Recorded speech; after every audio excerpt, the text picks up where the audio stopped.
Assalamualaikum warahmatullahi wabarakatuh. Hai semuanya. Perkenalkan, nama saya Rika Anisya. Saya jurusan IPS di Universitas Negeri Yogyakarta.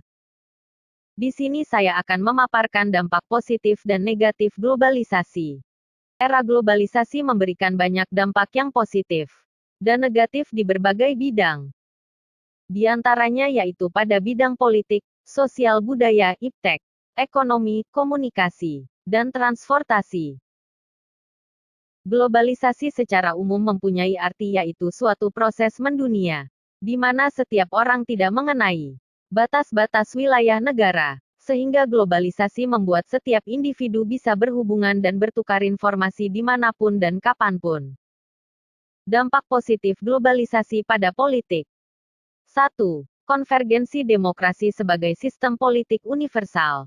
Globalisasi mempengaruhi penyebarluasan ide politik demokrasi ke hampir seluruh negara-negara di dunia. Demokrasi elektoral mendominasi sistem pemilihan pemimpin politik.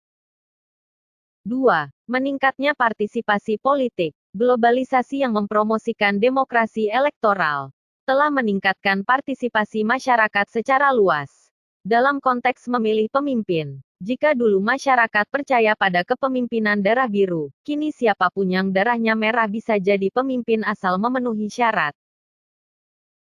3. Penyebarluasan ide tentang HAM. Hak asasi manusia merupakan salah satu ide besar yang cepat menyebar di era globalisasi.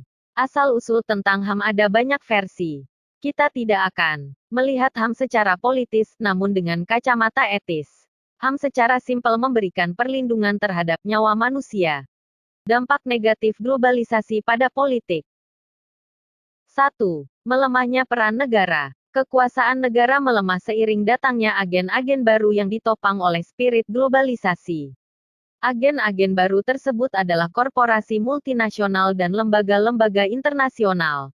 Dalam merumuskan kebijakan publik, korporasi mampu mempengaruhi pemerintah.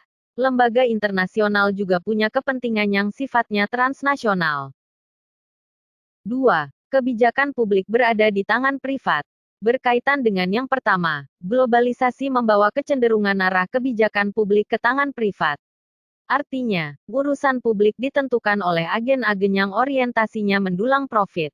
Publik tidak akan diposisikan sebagai subjek kebijakan melainkan konsumen produk perusahaan.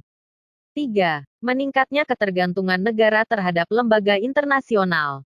Melemahnya peran negara tidak hanya menguntungkan korporasi, namun juga lembaga-lembaga internasional. Selanjutnya kita akan membahas dampak positif dan negatif globalisasi sosial budaya. Yang pertama kita membahas dampak positifnya. 1. Menuntun masyarakat supaya berpikir modern.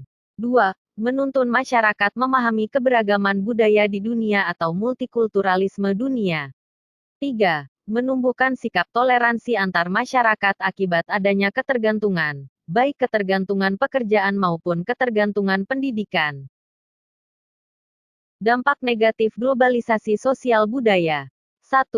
Gagal memahami modernitas hingga berperilaku menyimpang seperti kenakan remaja akibat tayangan televisi ataupun media massa lainnya. 2. Mudah terpengaruh oleh budaya barat ataupun budaya luar hingga melupakan budaya sendiri. 3. Budaya lokal dianggap tradisional dan harus ditinggalkan. Dampak positif dan negatif globalisasi pada iptek. Pertama saya akan memaparkan dampak positif globalisasi pada iptek. 1. Teknologi yang mengglobal membuat seluruh dunia bisa saling berhubungan satu sama lain. 2. Globalisasi membuat semua orang selalu update mengenai perkembangan dunia. 3. Semua orang dapat berpergian kemanapun yang ia mau. 4. Pekerjaan menjadi semakin mudah dengan adanya teknologi yang sudah mengglobal. 5. Globalisasi di bidang teknologi memicu meluasnya lapangan pekerjaan bagi banyak orang. Lanjut dengan dampak negatif globalisasi pada iptek. 1. Pemanfaatan jasa komunikasi oleh jaringan teroris.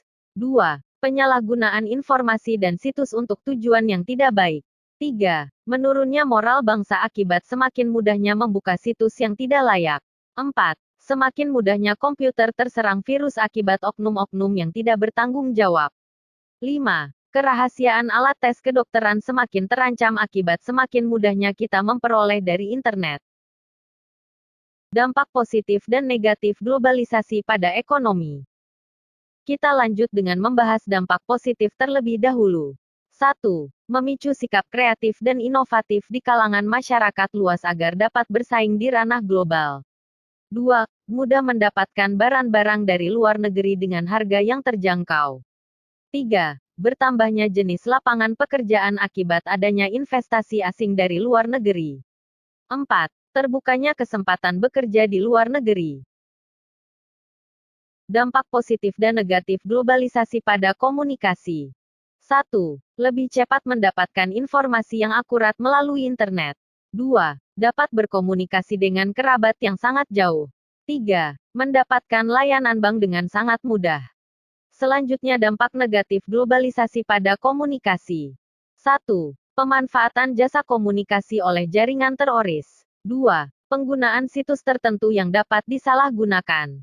3. Kerahasiaan alat tes semakin terancam. 4. Kerusakan komputer karena terserang virus. Dampak positif dan negatif globalisasi pada transportasi. Dampak positif globalisasi pada transportasi. 1. Biaya transportasi akan semakin murah. 2. Mudahnya distribusi alat transportasi ke suatu negara. 3. Semakin canggihnya teknologi transportasi. 4. Kenyamanan dalam berkendara akan semakin baik. 5. Waktu tempuh dalam berkendara akan semakin cepat. Dampak negatif globalisasi pada transportasi. 1. Menimbulkan kemacetan. 2. Pencemaran udara semakin buruk.